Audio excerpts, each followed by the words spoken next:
If you're into true crime, chances are you've heard of this case before. It's the one that left Japan shaken and the world horrified. A case that exposed the darkest corners of human cruelty and how justice sometimes doesn't show up when it's needed most. This is the story of a girl who became the victim of some of the most vile criminals imaginable. And what's worse, these monsters were protected by Japan's juvenile law. For 44 days, she was held captive, tortured, and violated, and no one came to save her. This is the Junko Furuta case, also known as the concrete murder, also remembered as 44 days of hell. But let me ask you, have you ever wondered what happened to the perpetrators? What became of the boys who slipped through the cracks of justice? Let's dive right in.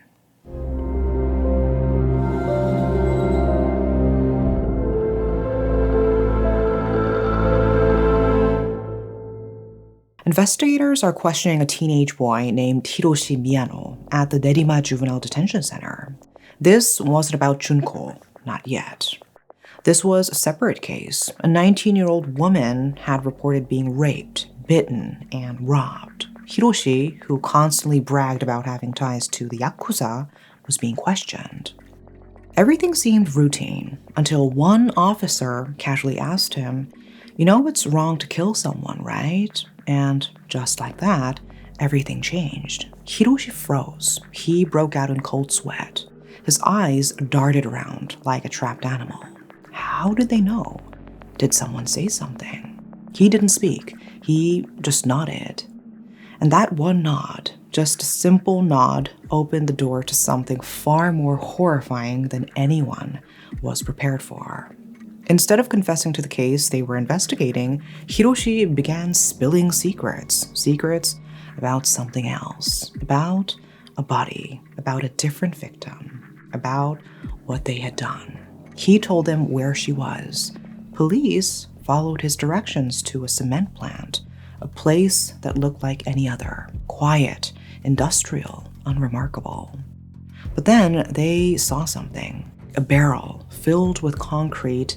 Something was sticking out. Hair, human hair. They got closer. The smell hit them. Something was rotting inside. A crane was called in to move the 305-kilogram drum to the station. When they cracked it open, they found her, a human body wrapped in a blanket and a bag, encased in concrete. March 30th, afternoon, the autopsy began. The condition of the body was beyond tragic. So much damage, it was hard to even recognize that it had once been a young girl. Based on the state of decomposition, she had been dead for nearly 3 months. Her body was a map of suffering. Her bones, muscles, organs, even her brain were all severely damaged. She weighed just 35 kilograms. She had been starved, tortured, dehumanized. And worst of all, she was pregnant. Thanks to Hiroshi's confession and the forensic evidence, they were finally able to identify the victim. Her name was Junko Furuta. She was only 17, and for months, everyone had thought she was just another runaway. But Junko wasn't just a name. She was a daughter, a sister, a friend. She was born on January 18th, 1971, in Misato City, Saitama Prefecture. She lived with her parents and 2 brothers. By all accounts, hers was a warm, loving home. Junko was the kind of girl people liked immediately. She was polite, bright, responsible, always smiling.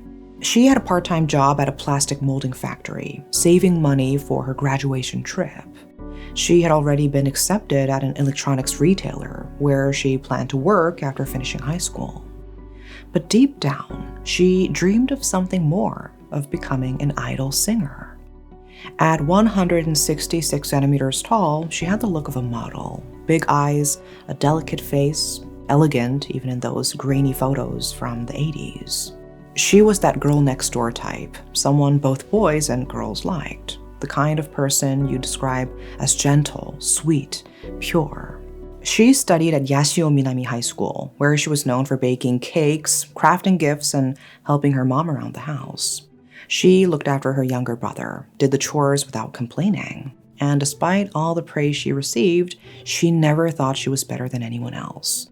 Junko Furuta was just a good kid. Junko had something special. She was sweet, soft-spoken, and had that kind of natural beauty people don't forget. But tragically, it was that same beauty that caught the eye of the wrong person. Hiroshi Miyano, just 18, already feared in the delinquent scene of Ayase. He claimed ties to the Sekiguchi family, the Yakuza affiliate. He wasn't just some kid acting tough. He had real pull in the underground. He entered the picture through Cho Ogura, who introduced him to Koji Minato and his younger brother Nobuharu. Their home had become a hideout for misfit teens. But when Hiroshi showed up, everything changed. Confident and charismatic, Hiroshi quickly became the group's leader. And under his lead, things went dark, fast. The gang started off with petty crimes, but within days, they were assaulting women. Their first attempt failed. The second time, they dragged a schoolgirl to a hotel and raped her. They did it again. A third woman, a hostess, reported it. But this was Japan in the late 80s. Sexual violence wasn't taken seriously. The boys claimed it was consensual. And the case was dropped. And that gave them power. No consequences, no limits. Yasushi Watanabe, Ogura, and Minato idolized Hiroshi. And the crimes escalated. Robbery, violence, until Hiroshi set his eyes on someone specific. A girl he'd only heard about through rumors. A girl so beautiful, even other delinquents gave up trying to approach her. But Hiroshi, he was intrigued. He started asking around, and then he saw her. Junko Furuta, a girl from Yashio High, bright, kind, innocent. She's the one, Hiroshi said. I want her. November 25th, 1988, Hiroshi and Minato were riding around Misato looking for a victim when they saw Junko on her way home from her part-time job. The plan was instant. Minato kicked her off her bike and fled. Moments later, Hiroshi showed up, pretending to be a concerned bystander. You okay? Let me walk you home. Junko, shaken but grateful, agreed. He seemed kind, safe. But instead of walking her home, he led her into an abandoned warehouse. That's where his voice changed. His expression hardened. He told her he was Yakuza. And if she didn't follow his orders, he would kill her and her family. At first, Junko said no. She tried to run. But Hiroshi kept threatening her, mentioning her family, saying the Yakuza would kill them if she didn't obey. That night, he took her by taxi to a love hotel in Adachi and raped her. Afterward, he called Chogura to brag. Cho told him, don't let her go. I want some too. The next morning, November 26, Hiroshi brought Junko to a nearby park. Waiting there were Cho, Nobuharu Minato, and Yasushi Watanabe. They surrounded her and told her they knew where she lived, that if she tried to escape, her family would be killed. Right there, they started talking about where to keep her while she was standing right in front of them. They chose the second floor of the Minato house. It was big. Nobuharu's parents were barely home. No one would notice. And that's where they took her. That's where it began. Day 1 of 44. On November 27th, Junko's parents reported her missing, but Hiroshi found out. He forced Junko to call her mother 3 times to say she'd run away and was safe with friends. Her voice was calm, convincing, and her parents believed it. And just like that, the search ended. No one came. Junko was now on her own, and the nightmare had just begun. November 28th, that night, Hiroshi and the others brought in more people, 16-year-old Tetsuo Nakamura and Koichi Ihara. Together, they gang raped Junko like she was a toy, something to use and pass around. It didn't stop there. Hiroshi shaved her pubic hair, then burned her with matches. They laughed while doing it. They acted like this was just entertainment. Soon, word spread. They started inviting local thugs to see her. Dozens, maybe even hundreds. Some came just to watch. Others took part. They bragged, "We kidnapped a girl. She's upstairs. Want a turn?"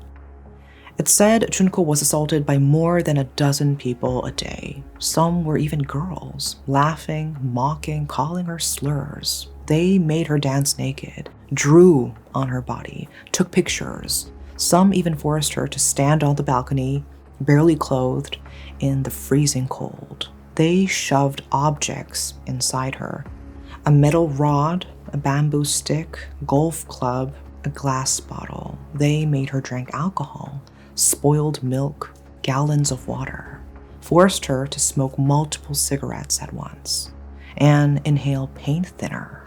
She was barely surviving. At this point, it wasn't just violence, it was experimentation. They were pushing her body to the limit to see how much a human could take before breaking, as if she wasn't a person anymore, just something to test pain on. Then one day, a boy who had been invited to the house, someone who actually had a conscience, told one of the perpetrator's older brothers what was happening. That brother called the police. 2 officers were dispatched to the Minato home. But when they arrived, the parents greeted them at the door. And when asked if a missing girl was inside, they said, "What girl? No girl here." And the police believed them. They thanked them and left.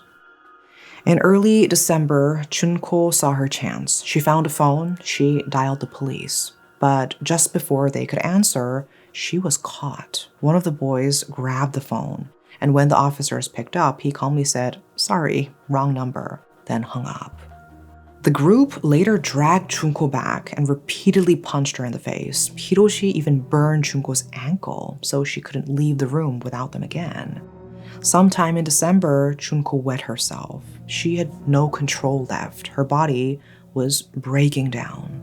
But when Hiroshi accidentally stepped in her urine, he snapped. He beat her savagely, then poured lighter fluid on her thighs and hands, and set her on fire. She screamed in pain, but all they did was laugh. From this point on, Junko stopped begging for help. She started pleading to die, but even that mercy was denied. They mocked her. "You want to die? Too bad." The abuse escalated every day. By the end of December, she was barely surviving. They gave her only tiny amounts of food once a day, then eventually just a cup of milk. That's all she was allowed. Her body was starving, wasting away. And then they found another way to play. They pinned her down, placed her head on a concrete floor, and jumped on it over and over until she lost consciousness. By January, Junko couldn't walk anymore. Her body had taken too much: beatings, burns, starvation. She stayed curled on the floor, barely conscious, barely breathing. The once beautiful girl everyone adored was now unrecognizable. Her face was swollen beyond recognition. Her wounds started to rot, giving off a foul smell. January 4th, 1989, Hiroshi sat around the mahjong table with the others, tension high. They were betting 100,000 yen, and he hated losing.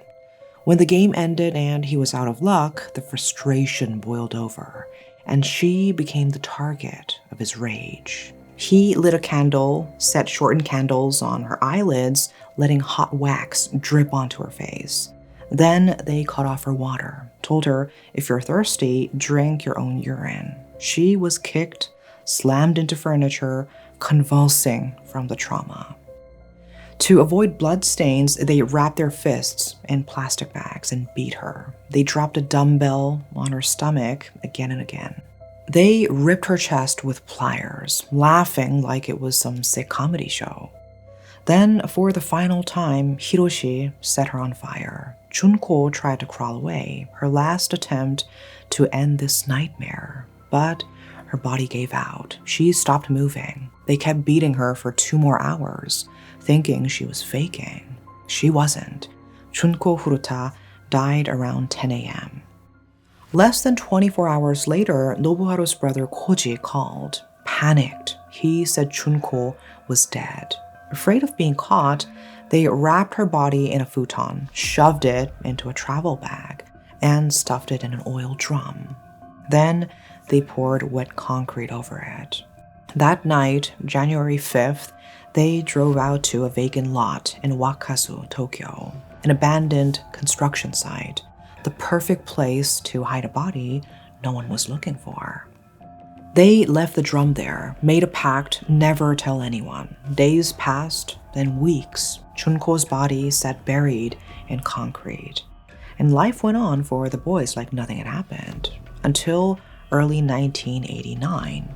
Hiroshi and Jo were arrested for kidnapping and raping another girl. During questioning, Hiroshi made a fatal mistake. He thought Jo had already confessed about Junko, so he slipped, mentioning a body in a drum. At first, the police were confused. This had nothing to do with the case they were investigating. But they kept digging, pressing Hiroshi for more. And eventually, they found it. March 29th, in a dusty lot filled with concrete scraps, they spotted the oil drum. Nothing looked off until they saw it.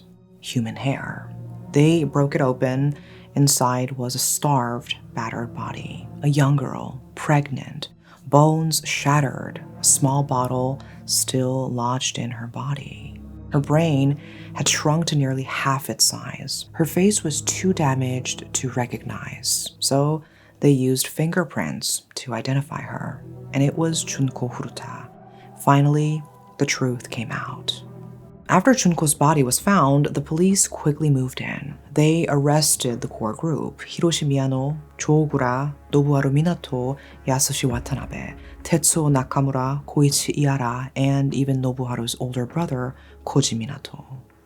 They tried to track down the hundreds of others who had raped and abused Junko, but none were charged. They disappeared into the crowd, nameless and untouched. Junko's body was returned to her family, and with it came unbearable grief. They kept asking themselves the same questions over and over. What if we hadn't believed that call? What if we'd heard the fear in her voice? Her funeral was held on April 2nd, 1989, surrounded by her schoolmates. Her future employer gave her family the uniform she was supposed to wear at her new job. It was placed inside her casket. At graduation, her parents stood in her place to receive her diploma.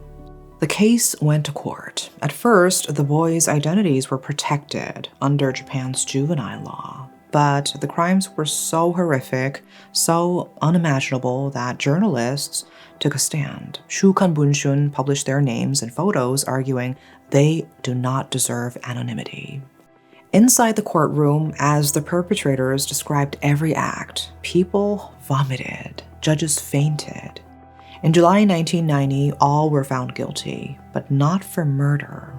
Instead, they were sentenced for bodily injury resulting in death. The sentences were extremely light, just a few years in juvenile reform institutions. Because in Japan, minors, even those who commit the unthinkable, are often given the chance to rehabilitate.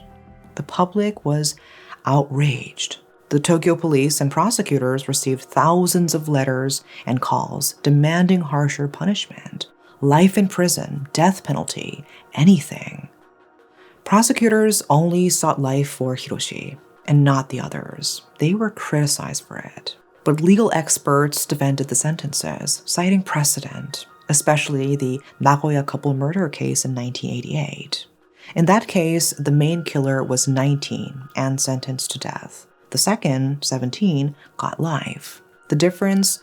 The number of victims. Junko was 1. The Nagoya case had 2. And under Japan's Nagayama standard, the death penalty is rarely applied for cases involving a single victim. Prosecutors also said the intent to kill in Junko's case wasn't clear, only the the intent to abuse. Even after receiving light sentences, the perpetrators appealed in July 1991, trying to get their punishments reduced. But the court had other plans. Instead, 3 of them were resentenced with longer terms. Hiroshi Miyano, the main perpetrator, was originally sentenced to 17 years. That was bumped up to 20 years, the longest sentence short of life in Japan. His parents sold their home and paid 50 million yen to Junko's family as compensation. A psychological evaluation found that Hiroshi had a learning disability, which didn't affect his intelligence but delayed his emotional development. After his release in 2009, he changed his name to Yokohama. He kept bragging about his Yakuza ties and got involved in pyramid schemes. In 2013, he was arrested again, this time for bank fraud and phone scams, but never charged. Nobuharu Minato got 5 to 6 years, later changed to 5 to 9. Despite allowing the crime to happen under their roof, his parents and brother were never charged. After his release in 1998, he moved in with his mother and changed his name to Shinji Minato. He briefly married a Romanian woman and had a daughter, but it didn't last. In 2018, he was arrested again for a violent fight over a parking space. He attacked a man with a baton and a knife. And in 2019, he got 18 months in prison with 3 years probation. Yasushi Watanabe was sentenced to 3 to 4 years, later extended to 5 to 7. He appealed to the Supreme Court, and it was denied in 1992. He was released in 1996, and by 2005 was suffering from a neurodegenerative disease. He died in 2021, broke and alone. Tetsuo Nakamura and Koichi Ihara, who took part in the rape but not the torture or murder, were released by 2000. Cho Ogura was sentenced to 5 to 10 years, released in 1999. He showed no remorse. His mother blamed Junko, even vandalized her grave, screaming she was the reason her son suffered. Cho changed his name to Kamisaku and got a job in IT, but once his past came out, he was fired. He drifted back to the Yakuza. In 2004, he kidnapped and tortured a man he suspected of seeing his girlfriend. He stuffed him in a car trunk, drove him to his mother's bar, and beat him for 4 hours. Cho was sentenced to 4 more years, released in 2009. After that, he lived alone, jobless, relying on government welfare. In 2022, his mother brought him food and found him dead in the bathroom, head wedged between the toilet bowl and tank. He had been on psychiatric meds, and it's believed he choked on his own vomit while vomiting. And Junko, she became more than a victim. She became a symbol of unimaginable pain, of strength that no one should ever be asked to show, and of a justice system that looked away. Her story lives on in books and films passed down from generation to generation, not because justice was served, but because it wasn't. She died in agony, alone, begging for death, while the people who did it to her laughed. The boys who murdered her walked free. Some reoffended. Some changed their names and tried to disappear. Some lived like nothing happened. And these were the ones the system swore could be rehabilitated. But what does that mean when the same hands that tortured a girl for 44 days are given a second chance? What does it mean when they come out and do it again? What do we call a justice system that protects the monster and forgets the girl? They were young. The law said they deserved mercy, but where was that mercy for Junko? Her parents buried her in a school uniform she never got to wear. They accepted a diploma she never got to earn. They go to sleep each night with the same questions haunting them. What if we had known? What if we had done something differently? But the truth is, they didn't fail her. Everyone else did. So now I will ask you, do you think they were rehabilitated? Do you think they understood what they did? Or did they just get better at hiding the darkness inside them? When we talk about justice, who is it really for? Is it for the victim or for the ones who took everything from her? Junko Furuta should be remembered, not for how she died, but for what her case reveals about accountability, reform, and who the law really protects. That is all for today. Thanks for watching.